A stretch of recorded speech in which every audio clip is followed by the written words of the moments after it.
Okey ya, kita boleh mulakan. Masih lagi dalam pelajaran hadis Kitabul Buyuk, iaitu berkaitan dengan jual beli. Hari ini kita masuk hadis yang ke-803 ya. 802. 802. Okey, silakan. Siapa nak baca? 802. Okey, sila. Sila yang mula tu.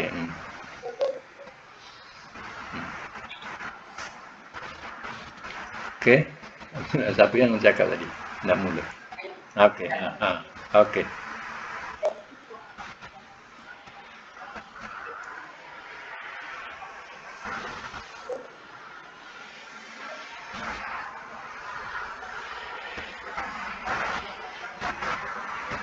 Yang barang atau keduanya belum diriwayatkan oleh Baik, kita teruskan. 802 katakan hadis boleh dipakai. Hadis boleh dipakai. Matan, apabila dua orang yang berjual beli berselisih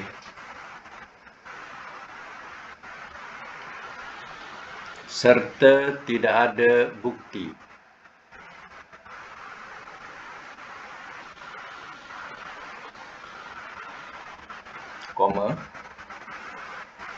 yang terpakai adalah dari pemilik barang.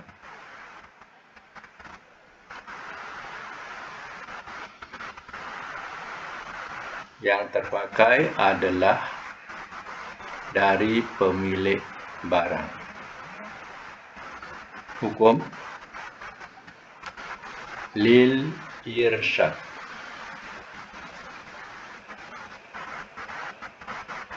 Untuk pimpinan ya, lil irsyad. Jadi hal ini boleh berlaku, boleh terjadi ya. Bila penjual dan pembeli berselisih tentang barang atau harga ya dalam jual beli, sedangkan tidak ada bukti yang dapat menguatkan pihak masing-masing, maka keputusan yang terpakai adalah keterangan penjual atau pembeli, dan penjual membatalkan jual beli itu. Jadi paling kuat ialah yang punya barang. Ya, kalau berlaku perselisihan, maka balik semula kepada yang tuan punya barang. Ya. Kalau seandainya masing-masing mengaku, maka nampaknya jual beli itu dibatalkan. Jadi hal ini boleh berlaku demikian.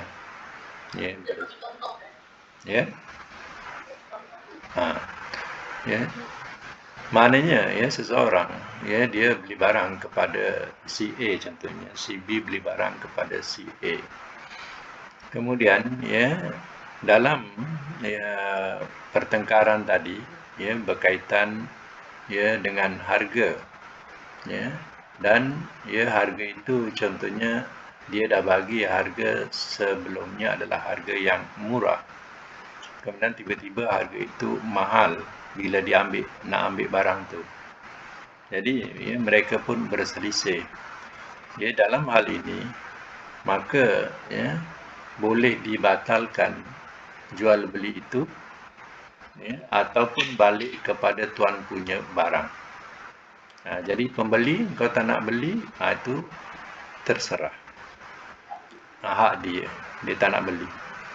Tapi barang balik kepada tuan, pembatalan jual beli putus, habis. Orang lain kalau nak beli, tak ada hal. Ah.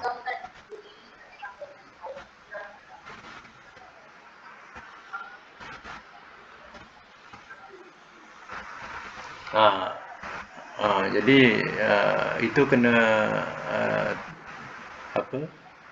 Kena hati-hatilah sebab ya terkadang macam di Shopee ni kadang barang tu nampak besar dalam gambar, ya. Tapi bila sampai kecil, ya. Ada satu cerita yang orang tu beli sofa, ya, tak tahu daripada melalui lah uh, sama ada Shopee atau lain-lain apalah company melalui online. Ya, sofa tu murah lah. Jadi dia beli. Bila sampai rumah, yang ditunggu-tunggu sofa tu rupanya sofa mainan.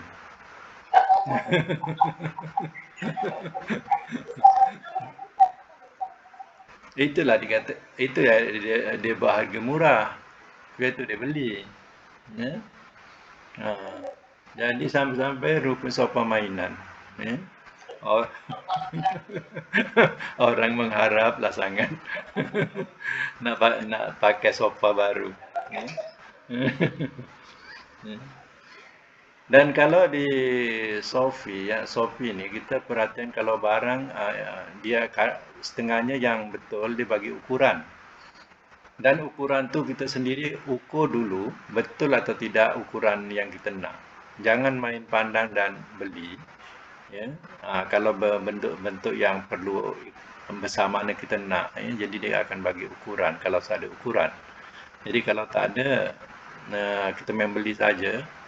Ya, macam contoh kadang teko, teko.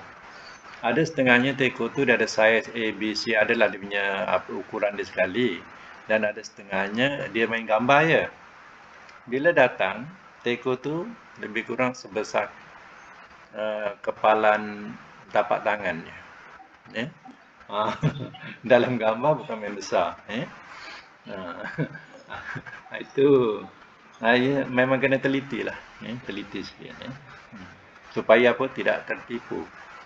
Ya? Kadang ada juga yang masalah nak pulangkan kadang susah payah. Baik, ya, kita teruskan lagi hadis yang 802. 802, sorry, 803. Okey, sambung.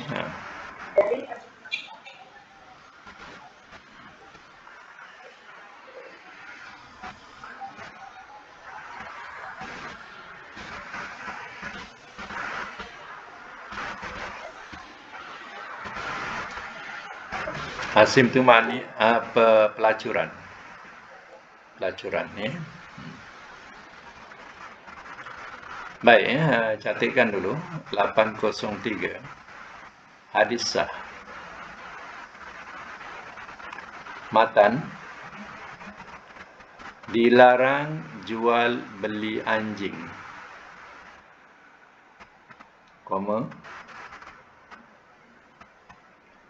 Upah perzinaan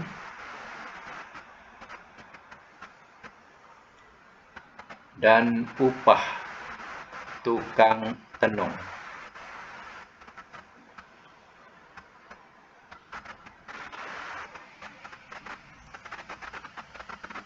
Hukum ketiga-tiga haram.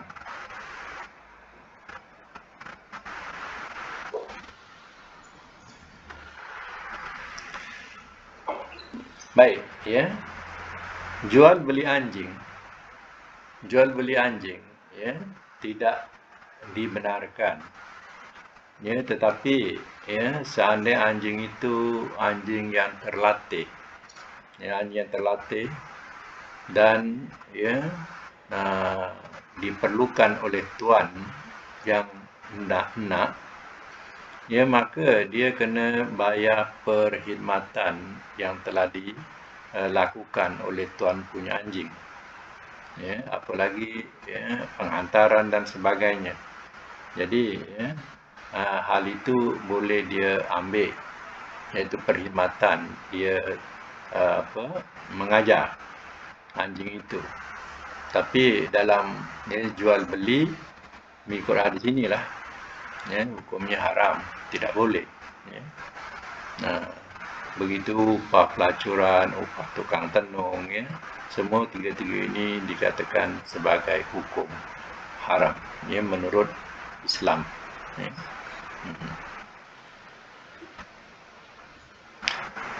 Itu maknanya bukan tak ada dalam Islam, bukan tak ada anjing. Dalam Islam ada hukum anjing, dan boleh pelihara anjing dengan bersebab, bukan suka-suka macam orang musyrikin. Mesti ada sebab. Itu diperbolehkan dalam Islam.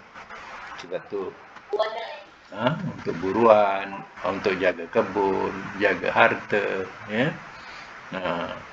Kalau suka-suka buat main-main macam kucing di rumah, itu haram hukumnya, tidak dibenarkan. Baik, 804. Tadi ada yang nak baca siapa? Silakan. Dari Jabir, mana satu tu? Okey,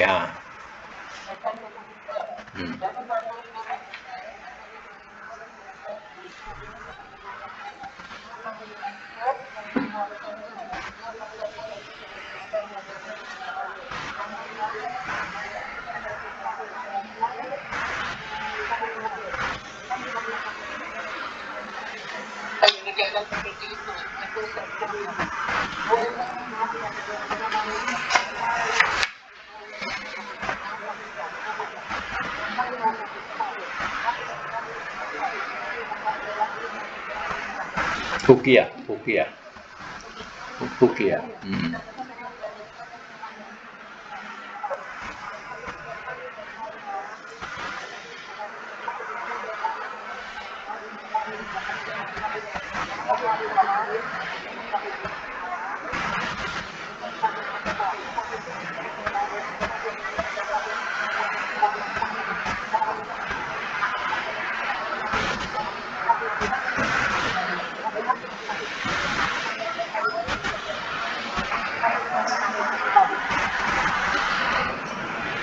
Ya. Baik, kita terus catatkan hadis 804 ni. Hadis sah. Matan, di dalam jual beli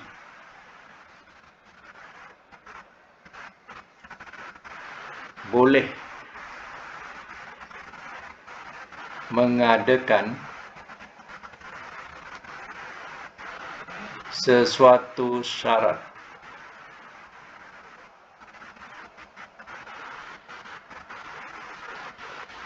asal tidak bertentangan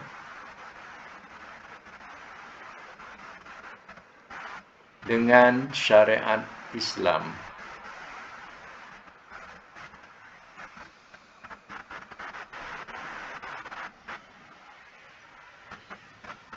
Hukum mubah. Mubah ni mana harusnya boleh. Biasa masuk mula daripada hadis ini. Ceritanya, unta orang ni, dia nampak sakit, dan jalannya pun tak cantik. Macam itulah. Jadi, bila dia jumpa dengan Rasulullah SAW, Rasulullah tepuk dan doakan unta tu dan tepuk unta tu. Kemudian unta tu pula terus elok. Jadi tuan punya unta ni pun heran. Tengok elok unta ni berjalan yang tak pernah dia tengok sebelum ini. Lalu Rasul katanya, juallah ke aku. Satu uqiyah ni sama dengan 40 dirham. ya, 40 dirham. Jadi ya, pertama kali dia tak nak jual, kedua kali dia kata boleh, tapi dengan syarat hantar dulu saya balik. Jadi kita ambil benda ni syarat, syarat tu dalam hadis ni, itu yang dia ambil pengajaran dia. Maknanya ya, kita boleh memberi syarat dengan jual beli tadi. Contohnya kita ya jual kereta. Dan jual kereta ni pula orang nak beli kereta kita di tengah jalan. Jadi dengan syaratnya kau hantarlah saya kat pulang, balik dulu. Ni kau ambil lah kereta ni. Contohlah ya, atau yang lain-lain ya. Buat contoh macam tu. Jadi syarat macam tu diperbolehkan atau hukumnya mubah, tak ada salah. Ya. Dan yang cantik dalam hadis ni pula, agaknya Rasul hanya nak menguji orang ni, dan juga Rasul nak membantu orang ini agaknya. Ya, unta tu dipulangkan balik dengan duit tu sekali. Faham tak? Maknanya duit tu tak payah dipulangkan balik kepada Rasul. Dia pulangkan unta tu balik. Ya. Kemungkinan Rasul nak itu dikatakan Rasul sebuah hadiah. Ya, saja Rasul nak menguji orang ni. Ya. Tapi hakikatnya mungkin Rasul tahu orang ni masih sayang lagi kat unta tu. Dipulangkan balik dan duit tak payah pulangkan. Tengok mulianya hati Rasul. Ya. Baik, hadis 805. 805.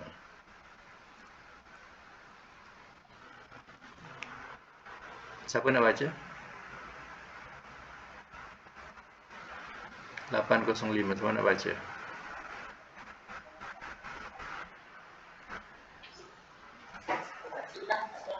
Sila.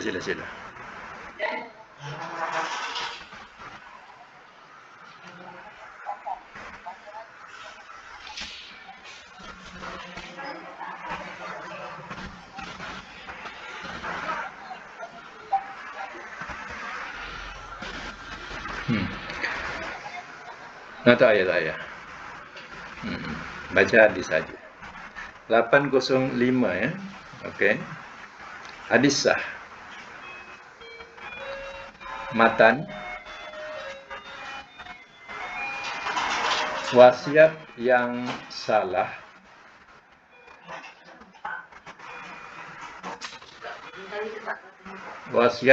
salah boleh diubah.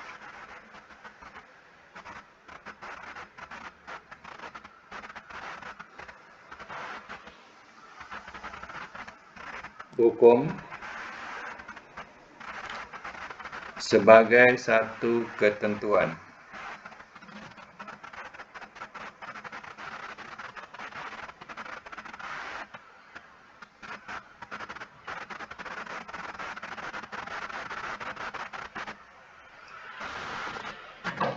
Baik hadis ini, orang yang meninggal dunia dengan meninggalkan hutang, maka ia tidak boleh berwasiat untuk menghibahkan semua hartanya sebelum hutangnya dibayar. Dia nak dihibahkan, mana hibah ni dibagi. Dibagi hartanya kepada seseorang. Macam tu. Ya, sedangkan dia tak ada harta lain. Melainkan itu, dan dia ada hutang. Jadi dalam kes ini, atau kes tersebut, pada hadis ini, lelaki tersebut mempunyai hutang yang belum dibayar. Kerana itu, Nabi SAW membatalkan hibah lelaki itu dan memanggil hamba yang dimerdekakannya. Lalu bagi dia jual dan hasilnya membayar hutang tuannya. Ini maknanya biasanya wasiat ataupun hibah boleh ditukar kalau si mati itu salah berwasiat. Contohnya macam ni lah. ya, dia ya, memerdekakan hamba ni, sedangkan dia tidak ada harta melainkan hamba ini, ya, dimerdekakannya. Jadi oleh kerana hambanya ada hutang, ya, hamba ni dipanggil oleh Rasul dan dijual. Nah, dijual, ya, maka ya, dapatlah membayar hutang si mati ni. Begitu juga wasiat-wasiat, ada juga orang-orang yang meninggal dia berwasiat, tapi wasiat itu wasiat yang menzalimi waris, ya, macam ya, dalam Quran surah Baqarah kan, yang diterangkan yang orang yang berwasiat dia cenderung kepada salah, ya, maka wasiat itu boleh diubah. Contohnya misal kata dia ada rumah dan tapak rumah, ya. Kemudian dia ada anak, tapi ya, bila dia tua, ya, anak ni jarang-jarang tengok dia, yang tengok ya hanya pembantu rumahnya. Lalu ya, bila dia nak meninggal tadi, dia hibahkanlah ya harta itu kepada pembantu rumahnya.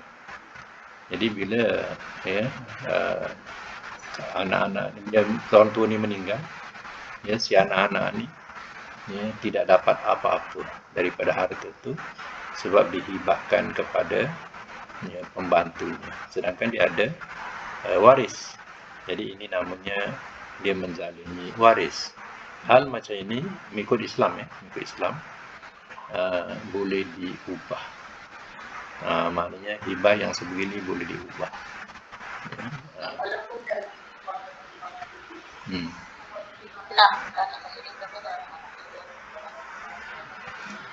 Maknanya dalam Islam boleh, tapi dalam undang-undang negara kita, tu tak tahulah.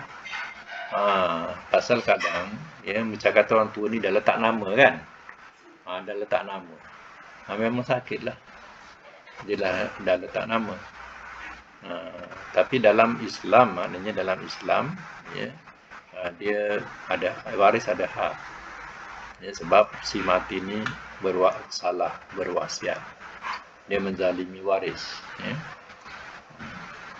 Tapi kalau dalam segi hukum ya, negara, kita tak tahu. Sebab sekarang ni yang menang biasanya yang kita lihat yang penama, yang ada nama, ya, yang ada nama. Ya.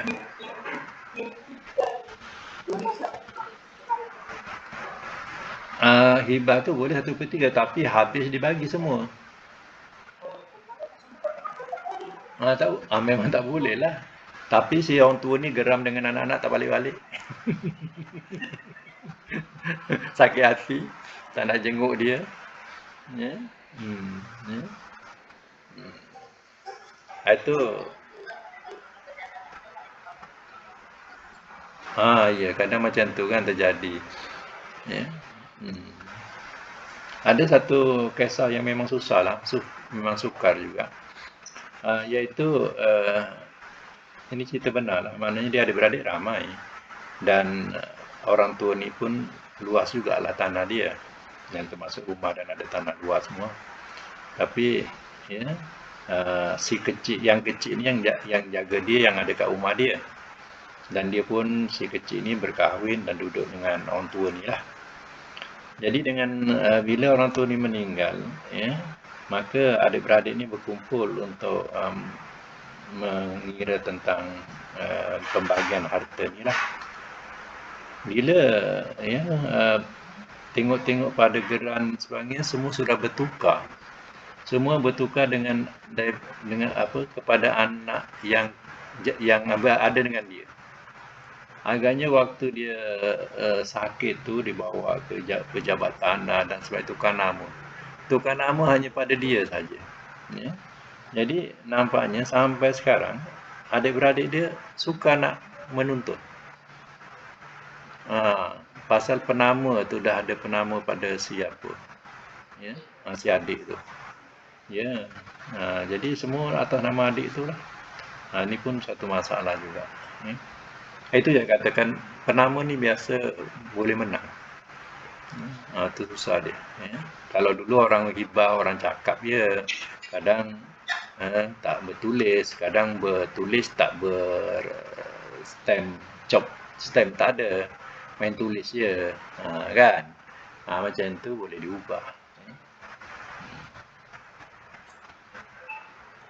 Lagi siapa nak baca, silakan. Hadis 806 ya? Bukan, 807. 806 ya? Okey, okey.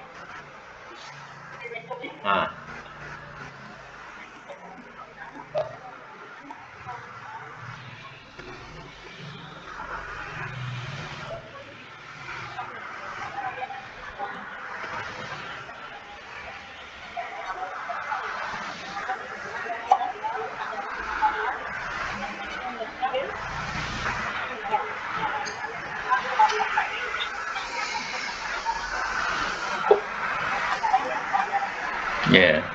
Samin ni dikatakan mentega. Ya, kalau kita mentega lah senang kita, ya. Dia sebab samin tu dia buat daripada sapi, ya. Jadi diceritakan di sini pasal tikus, ya. Tak apa, kita tulis dulu, catatkan dulu, nanti lupa. 806 ya. 806 ni hadis sah. Matan, bangkai yang jatuh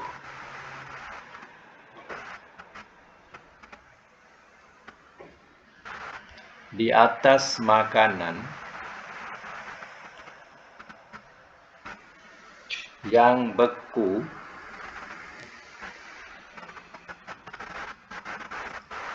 diperintah membuang bangkai itu.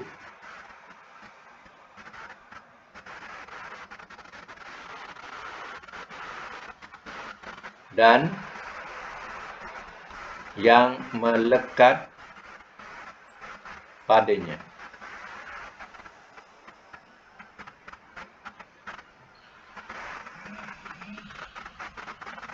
Hukum sebagai satu ketentuan.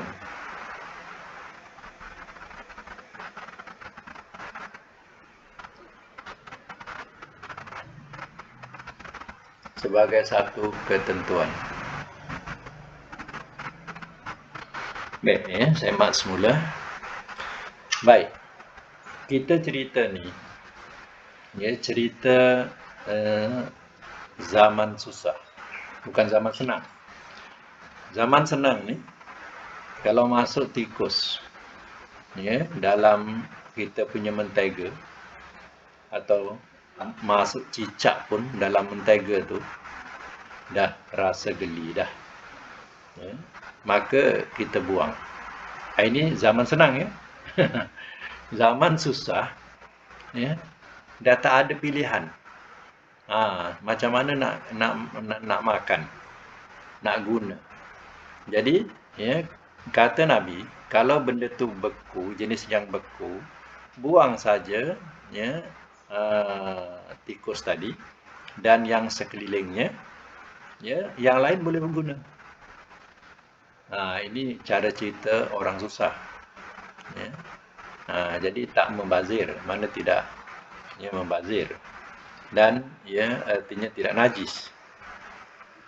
Najisnya tu, ya, maknanya kalau dah tempat yang cair tu jangan, sebab itu membahayakan.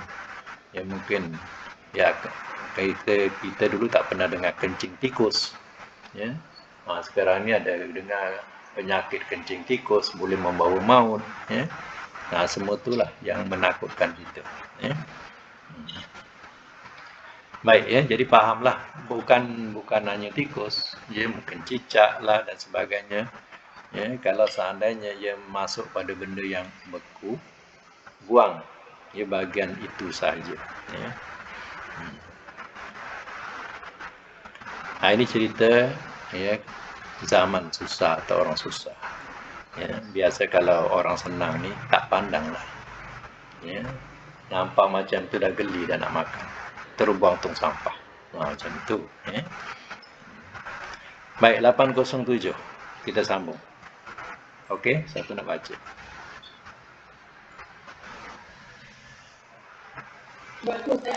Sila. Sila. Dari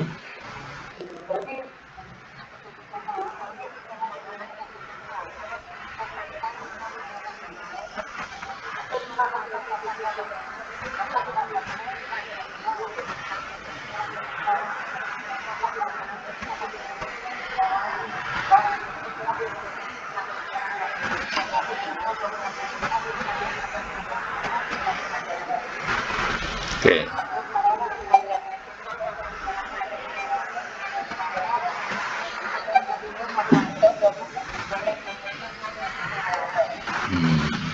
Okey. 807 catatkan hadis boleh dipakai.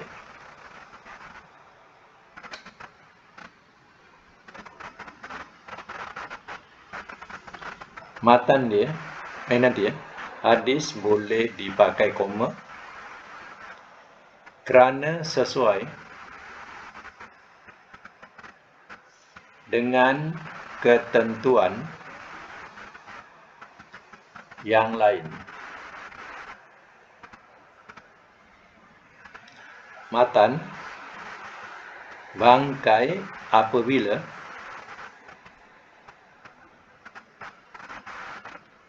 jatuh di makanan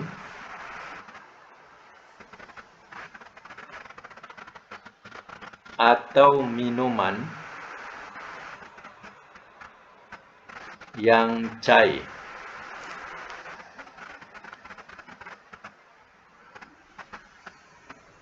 Dilarang makan dan minum keduanya. Dilarang makan dan minum keduanya. Hukum haram.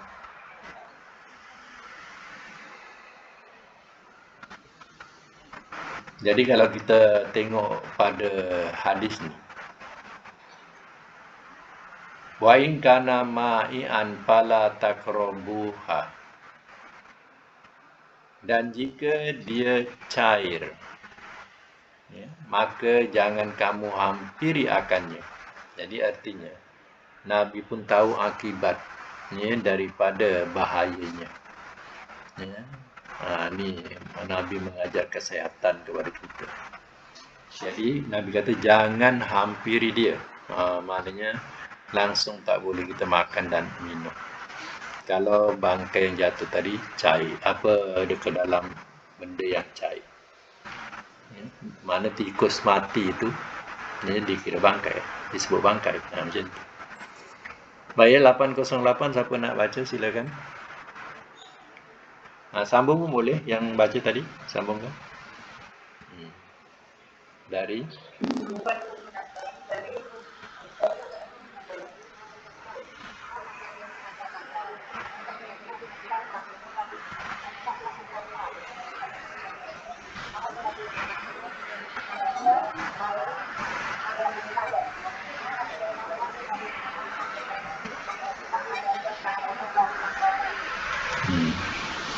catatkan hadis sah.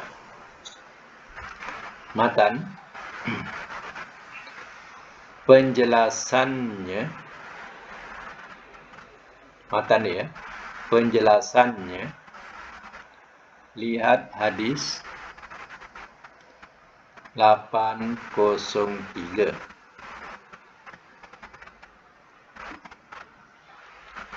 Hukum makruh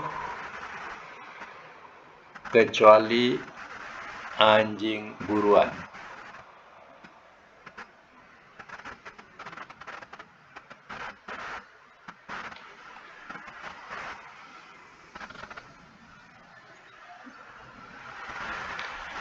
Baik, ya. Hadis ini juga menyebut tentang anjing. Kita ni sudah diasuh daripada awal. Memang kita benci anjing, tak suka anjing, kemudian najismu walazo, ya. Dan banyak-banyak lagi penekanan tentang ya sifat yang telah ditanam kepada kita atau masyarakat kita, ya, benci dan tidak senang dengan anjing, dan meletakkan hukum yang tinggi, yaitu najis mughallazah, najis yang berat. Ya. Jadi, ya, padahal dalam ya, kes atau bab-bab berkaitan dengan anjing dalam hadis, dalam Quran pun sebut anjing juga, ya. Dan Ashabul Kahfi pun ada anjing, ya. Dan zaman Nabi mana tak ada anjing, ya, ada anjing. Tapi anjing ni adalah binatang, sebenarnya binatang yang cerdik dan boleh dilatih. Ya, cari mangsa-mangsa, ya, runtuhan, ya, anjing pun digunakan. Cari dadah, ya, pun anjing digunakan. Ya, jadi ya, anjing ini ya, binatang yang cerdik. Jadi kita orang Islam ya tidak boleh menafikan terus atau membuang langsung anjing ini. Ya. Jadi jual beli itu memang tidak disenangi, makruh, tidak disenangi. Tapi kalau anjing itu anjing buruan, anjing yang sudah terlatih, itu kenalah bayar. Sebab ya, dia ya, melatih ni bukan senang, ya. Bersekolah. Kalau di Israel sana ada sekolah anjing, ya, di Israel ya, ada sekolah anjing, dan suara-suara anjing ini ya dapat dikesan berbeza-beza. Ya, kalau ada penjahat bunyi macam ni, kalau ada tetamu bunyi macam ni, kalau ada hantu bunyi macam ni, lain-lain bunyi dia. Ya, anjing ni. Ya. Jadi artinya kita boleh ya bela anjing, tapi dengan sebab atau dengan ada sebab ataupun ya mesti bersyarat. Ya. Jangan suka-suka. Tapi masyarakat kita dah diasuh tak suka dengan anjing. Ya. Tak mengapalah. Ini bersih juga kawasan.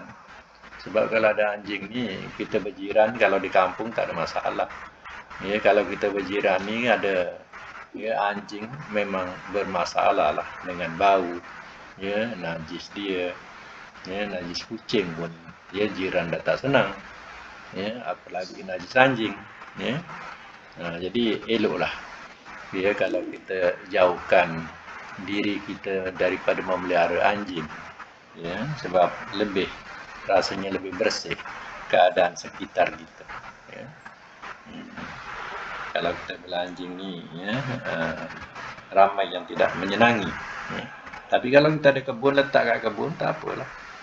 Kebun durian luas, ya, suruh dia jaga sana, tak apalah, tak ada salah. Ya. Ataupun kita ada ternakan banyak, ya, belalah anjing untuk jaga. Ya. Ataupun rumah besar, banyak harta, bolehlah bela anjing untuk jaga. Sebab letak jaga pun jaga tidur. Ya. Letaklah anjing. Ya. Anjing tak tidur. Ya.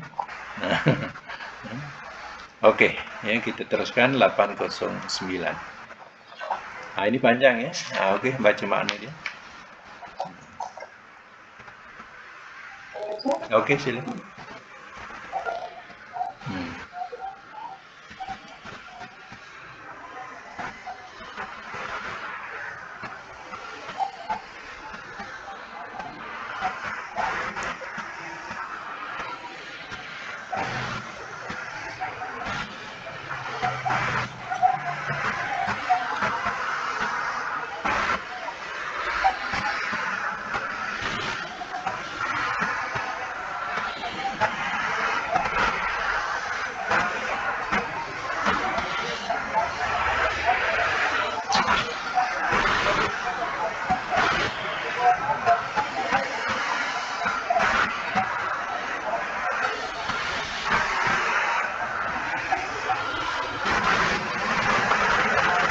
soal itu.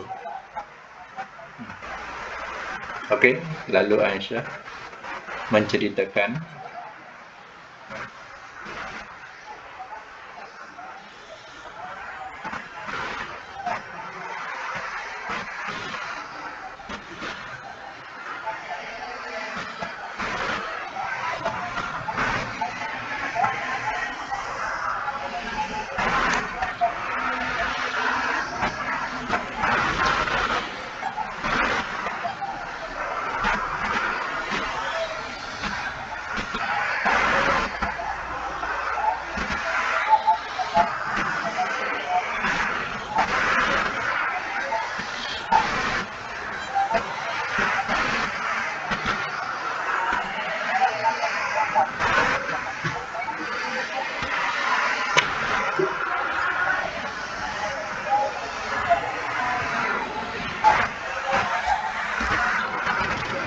baik, catatkan ya, 809 ya. Hadis sah 809 hadis sah. Matan dia, seseorang yang memerdekakan hamba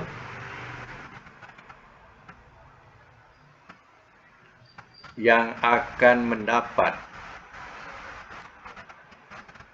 walaknya, bracket harta warisan,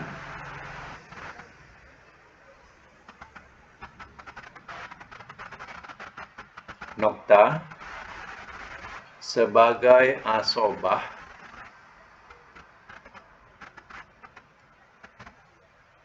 tidak boleh menjualnya.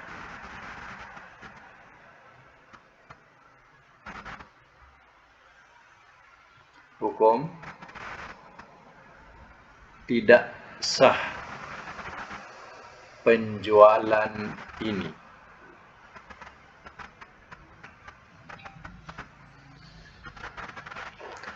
Baik, saya nak terangkan. Hamba mukatab namanya, hamba mukatab atau disebut mukatabah. Ya, mukatab atau mukatabah. Kalau mukatab lelaki, mukatabah perempuan. Macam itulah. Jadi, hamba mukatab ni adalah hamba yang dijanjikan oleh tuannya. Contohnya, ya, tuan dia kata kepada hambanya, kalau kau nak merdeka, kau bayar denganku 100 dirham. Ya, tak kira macam mana kau dapatkan, kau bayar ke aku 100 dirham, kau merdeka.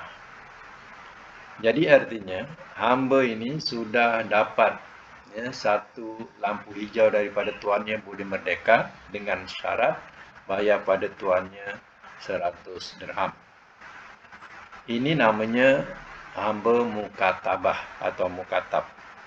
Kemudian ada seorang, dia jumpalah seseorang, kemudian dia kata, hambaku, tuanku, dia sanggup memerdekakanku dengan syarat membayar 100 dirham. Adakah siapa boleh tolong? Tolong aku. Ya. Hamba ni memang tak ada pekerjaan luar. Ya. Melainkan kalau dia bekerja, ya, dia bayar sendiri ataupun orang lain bayarkan. Contohnya adalah hartawan. Ya. Okey. Saya boleh tolong awak. Ya, saya bayarkan. Asal awak merdeka, maka dibayarkanlah 100 dirham kepada tuannya. Maka merdekalah hamba ini.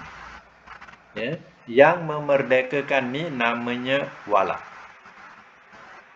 Faham ya? Yang memerdekakan ni namanya wala. Yang membayar ya. Yang membayar untuk dia merdeka tu, bukan tuannya. Yang membayar untuk dia merdeka itu namanya wala. Kalau hamba ni dia hidup, dia dah merdeka dah. Ya, dia buat harta contohnya. Dia buat harta. Harta tu siapa warisnya? Yang memerdekakan.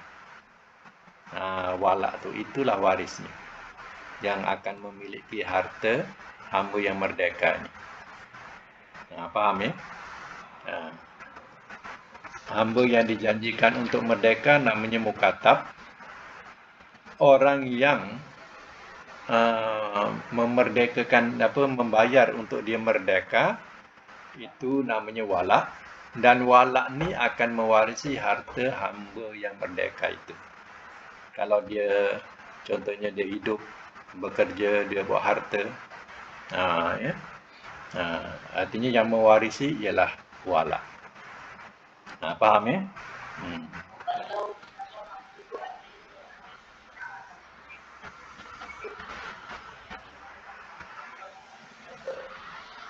Ya, maknanya kalau dia ada anak, ya, contohnya ada anak, ada isteri, ya, maka dia balik kepada anak, ya, balik kepada anak.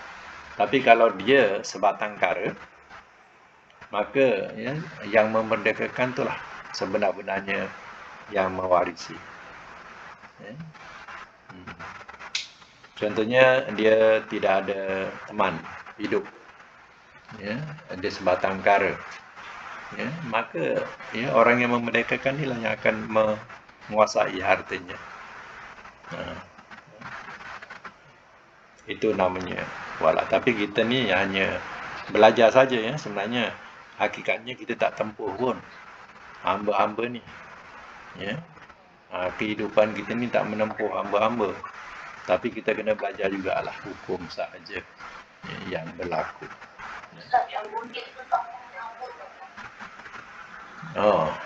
Ya, jadi gondek ni dia tidak dikatakan hamba sebab gondek ni adalah orang merdeka yang jadi simpanan. Dia bukan hamba ya.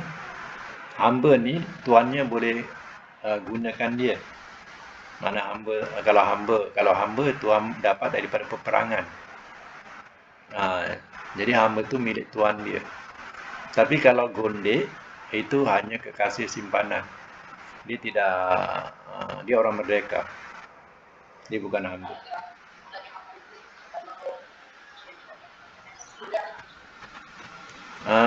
Maknanya hakikatnya kalau dia bernikah, ya, dia bernikah sebenarnya dia isteri, ya, kecuali dia hanya sebagai simpanan saja.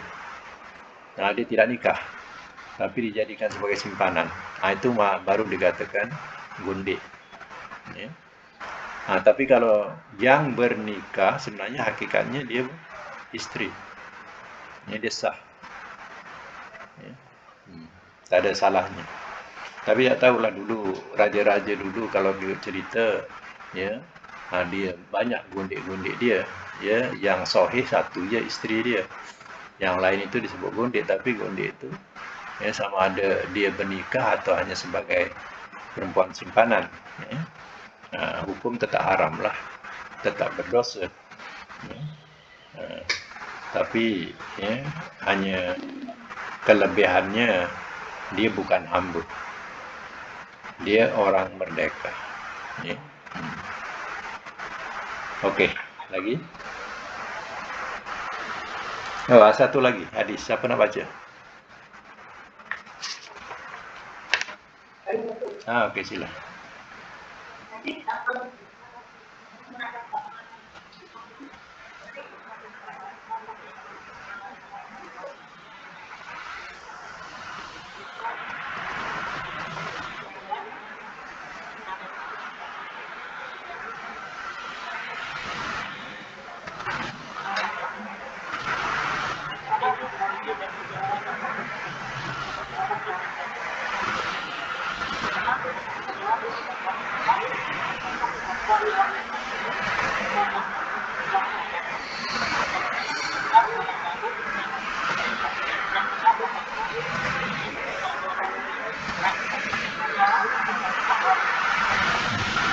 Lapan 810 ya. Catatkan. Hadis boleh dipakai. Matan dilarang menjual, menghibahkan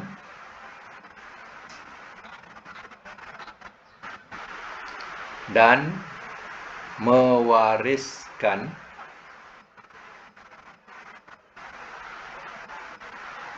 ummul walad.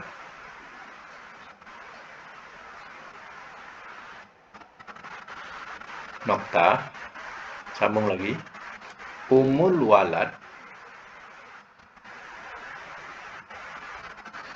menjadi merdeka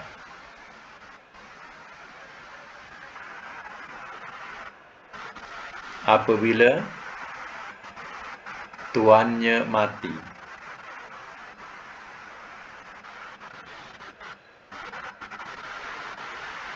Hukum sebagai satu ketentuan.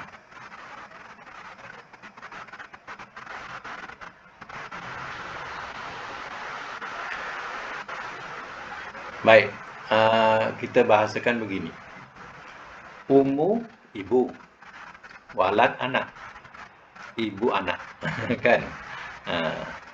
Terjemah ibu anak. Maksudnya apa ummul walad ni? Dalam istilah maksudnya ialah hamba perempuan yang melahirkan anak hasil hubungan dengan tuannya.